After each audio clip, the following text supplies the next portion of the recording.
اٹھا کر کے اسلام صدق اللہ العظیم. عصر حاضر کے تقاضوں سے ہے لیکن یہ خوف ہونا جائے آشکارا شرع پیغمبر کہیں. مجھے آج اس موضوع پہ لفظ کا موقع ملا، وہ ہے دستور اسلام کی دساتیر عالم پر برتری. سامعین محترم، اسلام محض چند اخلاقی ضابطوں اور چند عملی اصولوں کا نام نہیں بلکہ ایک مکمل نظام حیات ہے. اسلام دین فطرت بھی ہے اور دین انسانیت بھی. فطرت کا کوئی جائز تقاضا ایسا نہیں جو اسلام پورا نہ کرتا ہو، اور انسانیت کا کوئی ایسا مسئلہ نہیں جو اسلام حل نہ کرتا ہو. جناب صدر، دستور اسلام کو تمام دساتیر عالم میں یہ بنیادی امتیاز حاصل ہے. اس میں زندگی گزارنے کا سلیقہ، فطری جذبات کی تسکین کا کرینہ، حقوق العباد کا خیال، ناسوں کے احساسات کا لحاظ، ذاتی و معاشرتی تقاضوں کا پاس، علم و شعور کی پرورش، شخصی و مالی معاملات میں رہنمائی، مرد و عورت کے میدانات میں توازن، تخلیق کائنات سے آگاہی، تصویر کائنات کی حوصلہ افزائی، ہر نوع کی فکری و ذہنی توقعی آزادی اور اقوام عالم کے ساتھ تعلقات کے حدود و قیود کے جملے معاملات کو مد نظر رکھا گیا ہے.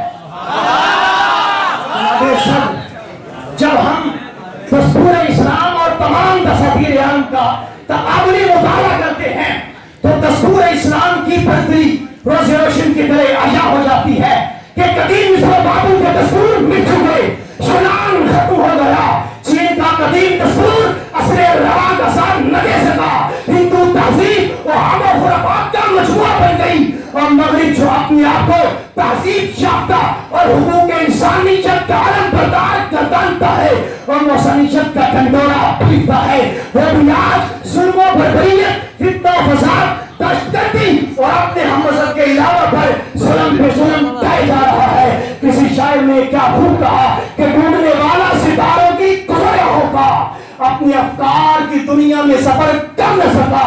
جس نے سورج کی شعاعوں کو گرفتار کیا، زندگی کی شب تاریخ کو سہر کر نہ سکا، اپنی حکمت کے غم و پیش میں الجھا ایسا، آج تک فیصلہ نفع و ضرر کر نہ سکا. مغربی تہذیب کی بنیاد آزادی پر تو ہے، لیکن وہ پابندیاں جو اسلامی تہذیب ایک مسلمان پر لگاتی ہے اس کا مغربی تہذیب کے اندر کوئی نشان نہیں ملتا.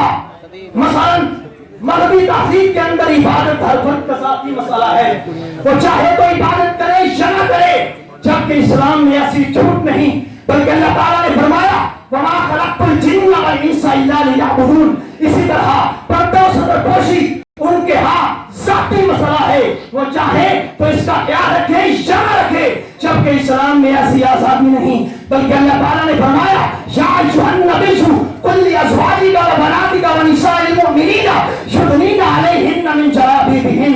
اسی طرح شراب کا استعمال بھی ان کے ہاں معاشرے کے ہر فرد کی ذات پر منحصر ہے. قانون اسے تب روک سکتا ہے جب وہ کسی کو نقصان پہنچائے، جبکہ اسلام میں اس کا تصور ہی نہیں. ارشاد والی تعالیٰ ہے یسألونک عن الخمر والمیسر قل فیہما اسم کبیر. اور یہی حال حفظ مراتب کا ہے، وہ چاہے تو ذاتی طور پر کسی کی عزت کرے یا نہ کرے، اور ان کو یہ حق ہے کسی بھی شخص کا خاکہ بنا ڈالے یا تنزیہ کلمات کہے، جبکہ اسلام اکرام مسلم کا درس دیتا ہے.